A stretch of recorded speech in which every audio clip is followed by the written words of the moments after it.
and welcome to Star Wars Obsessed Watching. I'm Richard, and in this episode, I'll be talking about number 6 of the Star Wars movies from worst to best. Number 6 is The Force Awakens. So after Revenge of the Sith came out, it took another 10 years before we got another Star Wars movie in the form of The Force Awakens. It was totally worth the wait because I love The Force Awakens. It's an amazing movie. It's a wonderful adventure. It is everything that the Star Wars movies should be. It's fun, it's adventurous, it has humor, it's exciting, there's a lot of action, there's space battles, there's battles on the ground, there's lightsaber battles, and the use of the Force. It has all the things that I love about Star Wars movies. Is the movie perfect? No, it is not perfect. So let's get into Star Wars The Force Awakens. Remember, this is just my opinion, and if you don't agree with my opinion, that's swell. But if you choose to write your opinion in the comments below, please let's keep it civil. Now, The Force Awakens. Now, here's the title crawl, and it says, Luke has vanished, and in his absence, the First Order has risen. Are they saying that because Luke disappeared, everything is in chaos and everything is crazy, and that allowed this First Order to rise, the bad people to rise? So are they saying that Luke has that much power that while he was around he could keep the bad people away, but since he disappeared, the bad people were able to take advantage of the situation? Alright, The Last Jedi. Without a Jedi, there can be no balance in the Force. That is a very different take or perspective on keeping the balance in the Force, because in the prequels, they kept pushing that they needed to destroy the Sith to keep balance in the Force. And in this one, there need to be Jedi to have balance in the Force. Very different, and I think maybe a bit more positive, a more positive take on it. Okay, here's a scene that's very similar to Star Wars in that Poe gives his device to the droid, just like Princess Leia gives the plans to R2-D2. This was a really cool scene and it's a brilliant idea of making a way to differentiate this one stormtrooper by having the bloody fingers on it. So we know that to focus on this one stormtrooper, and wherever he's standing amongst all the same uniforms, we know that this is a different stormtrooper. The map to Skywalker. We know your father. So there's a map to Luke Skywalker. Why is there a map to find Luke Skywalker? If Luke Skywalker is in hiding, why would there be a map to find Luke? And who created this map? Did Luke tell somebody, hey, I'm gonna go to this island and I don't want anybody to know, but I'm gonna trust you. I'll trust you that I just want you to know I'm going here, and I'll trust you, okay? And then this person that he trusted said, well, I'm gonna make a map to Luke Skywalker, and then I'm gonna split it, and no one will ever find me because I'll never think to put these two together. Ever! That's the thing about J.J. Abrams, is he leaves too many questions. Now that's something we've never seen before, and that is pretty cool. At least in the movies. Oh, J.J. Abrams' signature mark, the lens flare. Captain Phasma, wow, and a pretty amazing looking character. I am sure she will have a pivotal role in this movie. That's an amazing looking shot of the Star Destroyer, and I love that they're showing the remnants of the Empire. It's just fascinating looking. And then it's completely abandoned. See, another pretty cool image of the remnants from the Empire, having the AT-AT just in the sand, just lying there in the sand, like they were in the middle of an attack, and then the Empire got overthrown and just decided, okay, just leave all the stuff there. I love it. I love the idea that it's just the remnants of a war and it's done. Where do you come from? Classified, really? Me too. Big secret. I find it pretty fascinating that Poe and Rey are able to understand the sounds coming out of BB-8. Why would they be able to understand the sounds, but nobody was able to understand R2-D2 except for C-3PO? R2-D2 always had to have a translator. So what makes it different, you know? More questions. Just like R2-D2, they do a great job of creating sounds for BB-8 where we can understand how he's feeling. Even the body language that they give for BB-8, you know, the way the head moves and moving back and forth, and it's just absolutely amazing. This is your rescue. Similar to... I'm Luke Skywalker. I'm here to rescue you. The new TIE Fighters are pretty awesome looking. Why does the TIE Fighter sink into the sand like that? That just is very bizarre. And then it explodes. What's up with that? Now this is a very cool transition. I love it. It's so amusing how BB-8 sounds like a rubber ball when he lands. Action sequence. Very fun, very exciting. How did you do that? I don't know. No I've one flown some trained ships, but I've never left the planet. Your last That was ship dead. amazing. Oh, You set me up for it. That was pretty good. So Rey says that she doesn't know how she was able to fly the Millennium Falcon well. I think that this is something that they're trying to connect to the prequels, where Anakin, he was the only human who was able to operate a pod racer and actually do the pod races and survive the pod races, but he didn't know how he did it. He didn't know anything about the Force. He didn't know anything about that.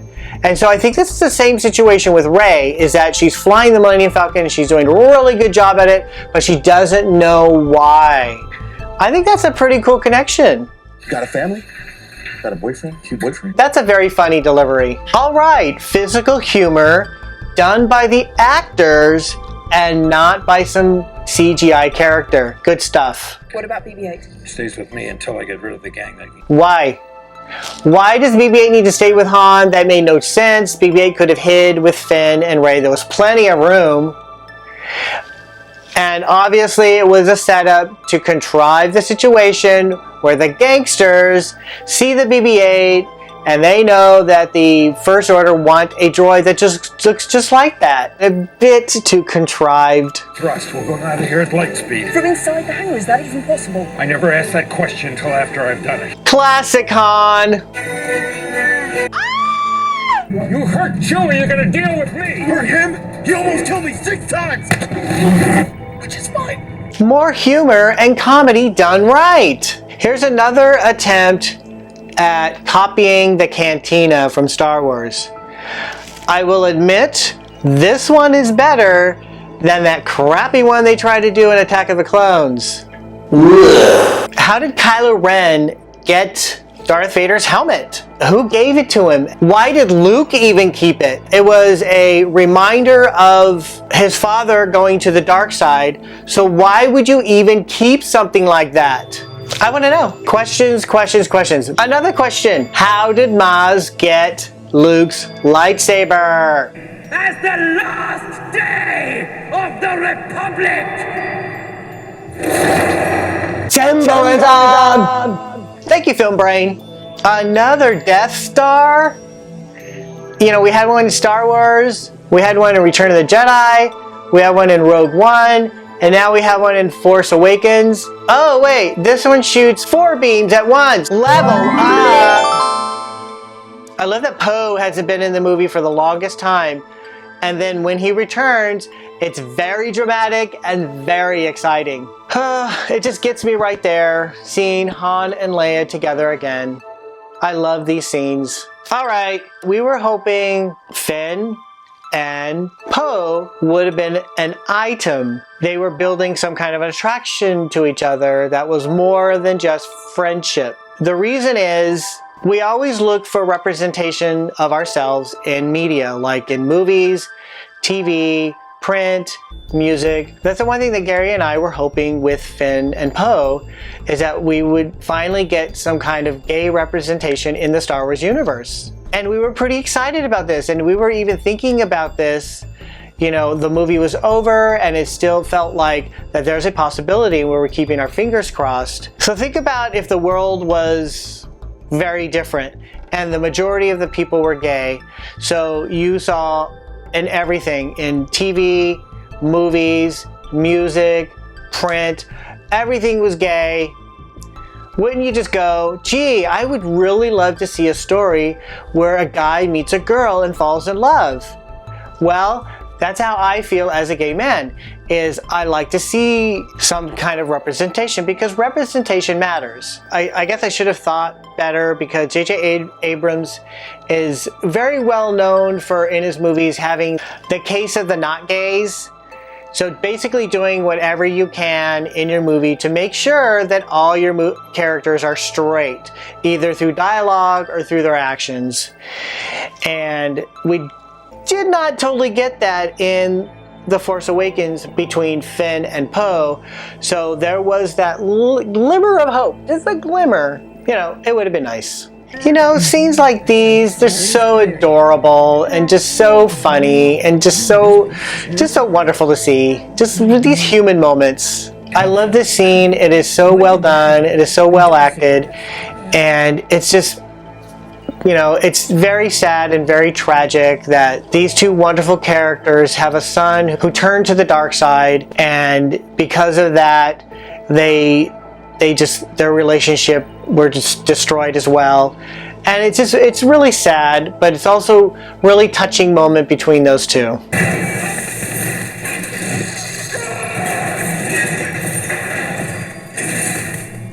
Comedy gold! Of course, the briefing room where they talk about how to destroy the Death Star or the Star Killer base. Oh, here we go. Here's the pivotal moment with Captain Phasma. She's going to do something wonderful. She gets thrown in the trash compactor.